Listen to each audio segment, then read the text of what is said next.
colegas, cumprimento a mesa do professor Hércules, professor Walter Lobato, professor Luiz Fernando Valadão, professor André Mendes. Para mim é uma honra estar mais um ano nesse evento, que embora de amplitude intelectual internacional, é um evento que o mineiro aprendeu a chamar de seu, né? Porque todos temos um carinho muito grande por ele, não apenas por ele, mas pelas pessoas que anualmente promovem. O tema do qual fui incumbido é fato gerador do IPI, né, e o roubo de produtos industrializados.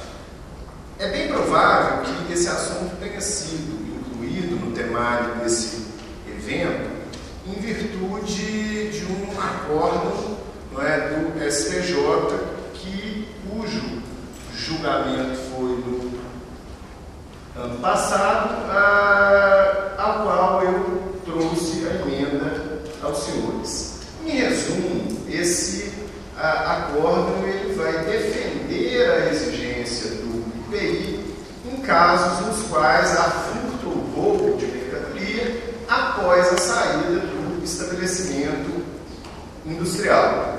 A ocasião desse julgamento ela foi muito repercutida na imprensa, que abriu um espaço grande ao debate e houve, né, na ocasião, um embate mesmo acadêmico em torno desse assunto, tendo sido feitos, né, naquela oportunidade, vários estudos a respeito desse problema, dos quais eu posso citar estudos do professor Alberto Xavier, do professor Humberto Ávila, do professor Hamilton Dias de Souza, mas, a bem da verdade, o entendimento que foi esposado neste acordo do STJ, ele já é um entendimento histórico da Receita Federal, como provam esses pareceres, esses 3 pareceres, que são todos da década de 70. Nesses 3 pareceres, é possível se ver o entendimento de que, tendo havido a saída do produto industrializado do estabelecimento, ainda que haja, após essa saída, o seu roubo, furto, extravio ou algo que o valha, o contribuinte deve, mesmo nessas situações, recolher o IPI teoricamente incidente sobre essa operação, entre aspas. Em verdade, os fundamentos do julgamento do STJ são os mesmos que vão lastrear esse entendimento da Receita, que já é antigo, que já tem mais de 30 anos, que é o de que o fato gerador ocorre, não é, com a saída da mercadoria do estabelecimento industrial, não é, como prevê, segundo o ministro relator, não é, o ministro Mauro Campbell, segundo a legislação vigente. O ministro ainda aponta que há, né, uma forte corrente doutrinária que sustenta essa hipótese e cita, inclusive, na minha opinião, a meu sentir, de uma forma relativamente descontextualizada, um trecho da professora Isabel Dersi, em atualização da obra do professor Aleomar Baleia. Além disso, não é, na oportunidade daquele julgamento, não foram discutidos 2 aspectos, a meu ver, essenciais para a compreensão do tema, que são o princípio da não cumulatividade e também o princípio da capacidade contributiva. O STJ entendeu que esses 2 assuntos não poderiam ter sido por ele abordados, porque são temas, enfim, não é, próprios à análise do STF, né? E, portanto, tinham que ser abordados na via extraordinária. O STJ ainda acaba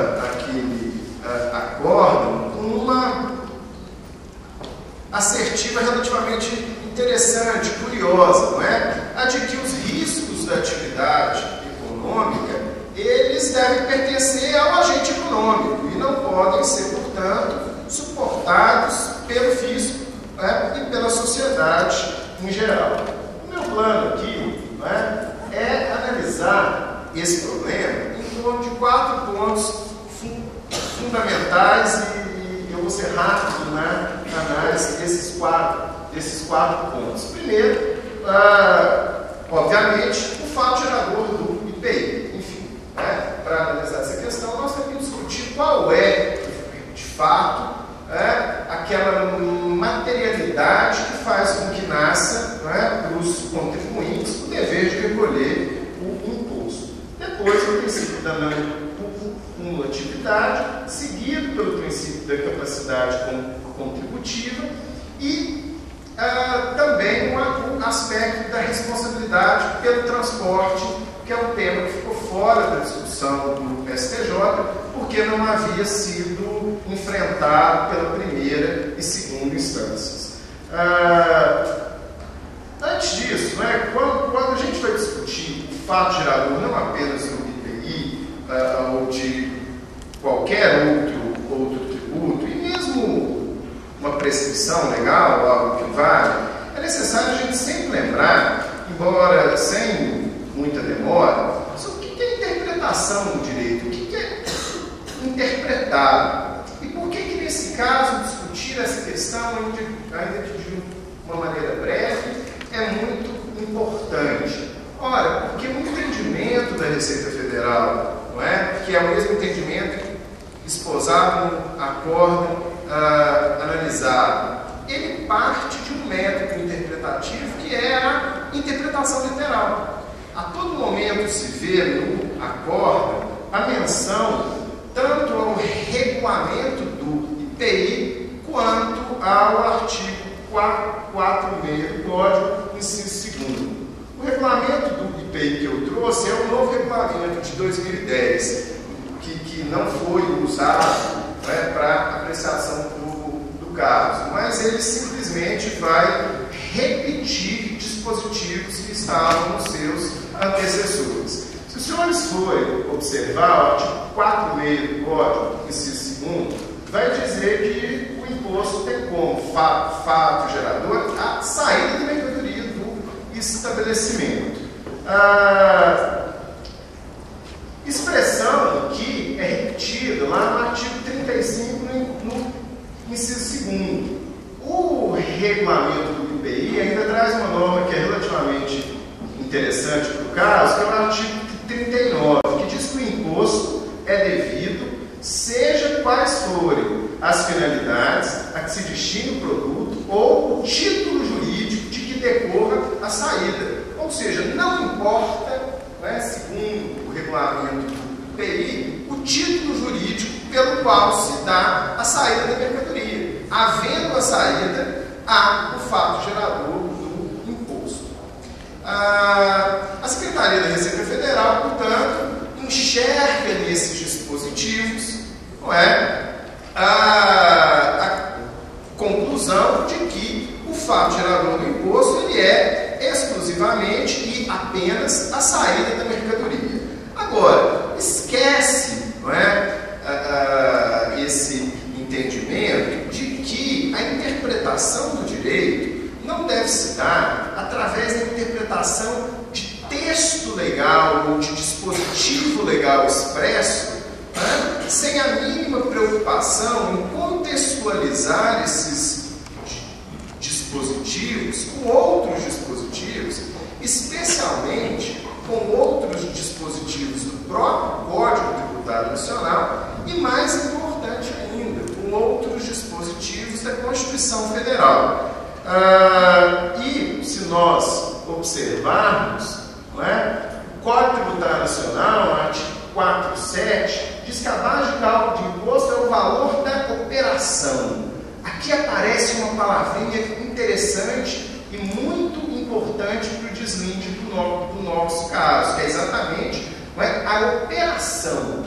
Ou seja, antes, nós até então vimos que a palavra que justificava essa posição era saída da mercadoria, era essa a expressão. Agora aparece a palavra operação, que também é um termo utilizado pela própria Constituição Federal. A Constituição Federal, ela, dentre os dispositivos destinados ao IPI, diz duas coisas muito importantes. A primeira delas é que o imposto há de ser seletivo. A segunda é que o imposto deve ser não cumulativo de acordo com cada operação. Aqui aparece mais uma vez esse termo.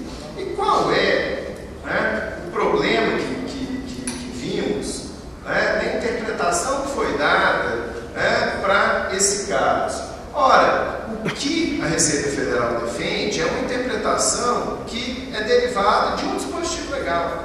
E a norma jurídica, na verdade, ela nunca pode se confundir com o texto legal ou o dispositivo. Muitas vezes são necessários vários dispositivos para que nós consigamos construir uma norma jurídica. Outras vezes, no mesmo dispositivo, eu construo várias normas jurídicas diferentes. E muitas vezes, num dispositivo não tem norma jurídica nenhuma. O texto da lei, ele é apenas o passo inicial para a construção da norma. Hoje em dia, a moderna teoria hermenêutica, que nem tão moderna mais ela enxerga a norma jurídica como um produto da interpretação, nunca como o objeto que deve ser interpretado. Esse objeto é o texto legal, o dispositivo.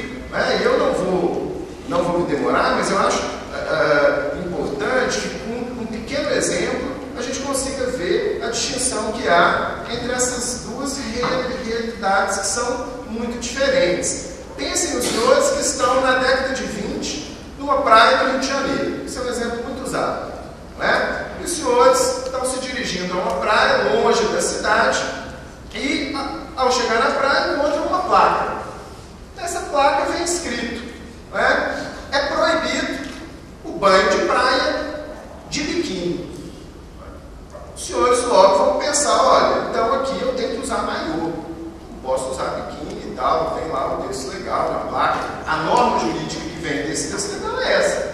Agora, suponhamos que, atualmente, nos dias atuais, o professor Walter Lobato, por exemplo, convide o professor André Mendes para uma tarde de veraneio na mesma praia. Vão chegar lá, vão se deparar com a mesma placa, está escrito lá: é proibido o uso de biquíni. E eu não tenho dúvida nenhuma que, com a inteligência interpretativa dos meus dois amigos, a conclusão a que eles vão chegar é outra. É que, olha, nessa praia é proibido o uso de maiô, de biquíni ou de qualquer vestimenta, o que, por certo, não nos intimidaria de modo algum, imagina. Enfim, esse é um exemplo muito simples, para que a gente veja que o que está no texto, o que está escrito, que é o texto legal, é tão somente o início de qualquer procedimento interpretativo, que depende fundamentalmente de outras variantes. A primeira, dos outros dispositivos que existem, que são vários numa mesma ordem jurídica. Portanto, ao interpretar o código, ao interpretar a lei do IPI, ao interpretar o regulamento do IPI, é imprescindível que exista como pano de fundo os dispositivos constitucionais que dão ênfase à ideia de operação translativa de posse ou de propriedade de produtos industrializados e não de mera saída física daquele produto. Além desses outros dispositivos, é muito importante analisar-se as linhas decisórias que existem no Poder Judiciário sobre esse tema. E se os senhores forem ver isso, o STF, por exemplo, o próprio STJ, em outras oportunidades, salvo engano, em relação ao ICMS, tem dito que o termo operação deve ser entendido sempre no sentido de uma operação mercantil, ou seja, de um negócio jurídico do qual decorra a transferência de propriedade ou de posse da mercadoria, seja ela industrializada no caso do IPI ou não no caso do ICMS. Portanto, a meu sentido, com todo o respeito que merece tanto o STJ quanto a Receita Federal, me parece que essa é uma interpretação literal, descontextualizada que é feita. Até porque essa interpretação, ela deixa de lado uma lição que nós, um pouco mais experientes, não é? No sentido de idade, aprendemos muito bem com o Geraldo Ataliba, com o professor Paulo de Barros, o professor Sacha, o professor Kleber Giardino, que publicaram vários trabalhos no início da década de 80, final da década de 70, não é? Sobre o que é o fato gerador do ICMS ou do IPI, realizando nesses estudos uma distinção que para nós é importantíssima. Uma coisa é a ação, o estado de fato, que pode ser considerado o núcleo do fato gerador dos tributos. Não é? Para usar uma terminologia cara, né, ao professor Geraldo Ataliba, uma coisa é o aspecto material da hipótese de incidência do tributo, outra coisa é o aspecto temporal da hipótese de incidência do tributo. Enquanto o primeiro diz respeito à materialidade do fato gerador, o segundo simplesmente define quando tem por ocorrida essa materialidade. No nosso caso, o fato gerador do IPI é a promoção de uma operação de circulação de mercadorias precedida por uma industrialização. Esse é o fato gerador. O aspecto material da hipótese de incidência do tributo é esse. Agora, quando é que a legislação dá por ocorrido esse aspecto material? É quando houver a saída da mercadoria do estabelecimento. Mas a simples saída nunca poderá ser considerada fato gerador do imposto. Essa escolha, né, de um momento em que se tem por havido o fato gerador do imposto dentro dos limites constitucionais é uma escolha do legislador. Professor Alberto Xavier, justamente homenageado por esse congresso, nos informa, não é, que na Europa, por exemplo, a comunidade europeia achou que esse momento fica melhor na entrega da mercadoria para o adquirente. Não é? Se aqui no Brasil o nosso legislador tivesse feito essa mesma escolha, não teríamos esse problema que temos, que hoje estamos discutindo. Né? Mas o caso é que isso não foi feito. O caso é que, entre nós, o momento que se escolheu, né, para que se tenha por havido o fato gerador do IPI, é o momento da saída da mercadoria do estabelecimento. Agora, isso não quer dizer que o fato gerador do imposto seja meramente essa saída. E se nós ainda nos socorrermos dos conceitos de direito privado, não é? Eu prefiro até dizer conceitos de outros ramos do direito, não é? Nós vamos observar que num contrato de compra e venda, não é? Ele terá sempre natureza obrigacional, ou seja, não é? Agora, a eficácia real desse contrato, ela se dá com a tradição da coisa. Né? Tanto é que o próprio Código Civil, né, esclarece que os riscos até a entrega da mercadoria, eles correm por conta do vendedor. Né? O vendedor corre o risco da coisa até a data da entrega e o comprador corre os riscos relacionados ao preço. Né? Isso nos induz ainda que eu não posso, no direito tributário, simplesmente abandonar um conceito, uma estrutura jurídica que é de outro ramo do direito, que porventura tenha sido usada pela Constituição para determinação de competência tributária. Isso todos nós sabemos. O artigo 110 do Código Tributário talvez seja um dos mais importantes do nosso sistema tributário. Não é? Por quê? Porque ele trata da determinação de competência tributária. O legislador ordinário não pode dizer que operação de circulação é uma coisa que o direito civil diz que não é. Assim como o STF já disse isso há alguns anos, a locação de bem imóvel não é prestação de serviço. Assim como há muito tempo atrás o STF disse que o que se paga ao sócio não é salário.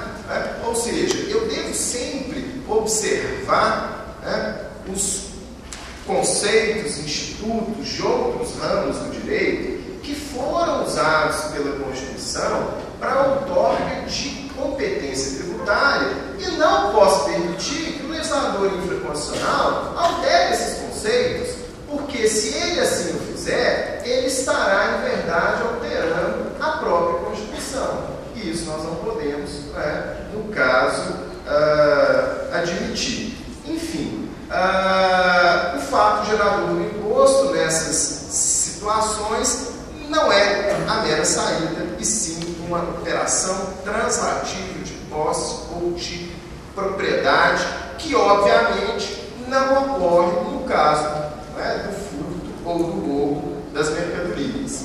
Há inclusive um precedente do STF que eu me referi há pouco, não é muito bem o caso, mas o STF diz com todas as letras que o termo operações ele envolve a premissa de que existe um negócio mercantil ali, no qual eu vendo e entrego a coisa, ou seja, e não um negócio inacabado que não chega à sua conclusão. Bom, há ainda outro ponto importante aqui para guiar essa discussão, que é em relação ao princípio da não cumulatividade. É até uma ousadia minha, abordar esse tema na presença do professor André, mas caso se considere a exigência do imposto, quando a mercadoria é furtada, obviamente que haverá uma agressão ao princípio da não cumulatividade, que preza, dentre outras coisas, que o imposto seja suportado pelo consumidor final. Ora, se o industrial arca com o ônus econômico do imposto, mas não pode transferir ao próximo integrante da cadeia esse ônus econômico, obviamente será ele quem suportará esse ônus e, portanto, a cadeia produtiva é que vai suportar um ônus que deveria ser arcado pelo consumidor final. Nós ainda temos outro problema em relação a esse caso, que é o da anulação dos créditos das entradas. Por quê? Porque o regulamento do IPI, ele prevê que quando haja um roubo de algum produto intermediário, de embalagem, de matéria-prima, empregados em outros produtos que tenham tido a mesma sorte, haverá a anulação do crédito na entrada. Ou seja, pense na seguinte situação: eu vendo mercadoria, ela é roubada, eu tenho que pagar o IPI na venda e tenho que anular o crédito das minhas entradas. A Secretaria da Receita Federal diz que esse artigo só se aplica quando há um roubo antes da mercadoria sair do estabelecimento industrial. O problema todo é que isso não está escrito no regulamento do IPI. Na norma, não há a definição de que esse artigo, este dispositivo, ou seja, a prescrição de anulação dos créditos da entrada ocorra só quando o roubo é feito antes da mercadoria sair. Porque antes tudo bem, já que não haverá a saída, o correto de fato seria anular o crédito da entrada, não tem problema. Agora, se a Receita Federal quiser, ela pode aplicar esse artigo do jeito que ele está, e é esse caso. Por quê? Porque não há a definição definição do marco temporal de quando teria ocorrido o furto ou o roubo da mercadoria. E eu acho que fica claro que há, nessa hipótese, a quebra aí em relação ao princípio da não cumulatividade. A mesma coisa que se dá em relação ao princípio da capacidade contributiva, pela razão óbvia de que não pode haver exigência de tributo sem que haja manifestação de riqueza, sem que haja, para usar a expressão cara ao professor Augusto Becker, sem que haja um signo presuntivo de capacidade contributiva. E aqui nós não podemos confundir capacidade econômica com capacidade contributiva. Capacidade econômica, em abstrato, basicamente as empresas em geral a possuem, especialmente no caso de uma grande empresa, é óbvio que ela tem capacidade econômica.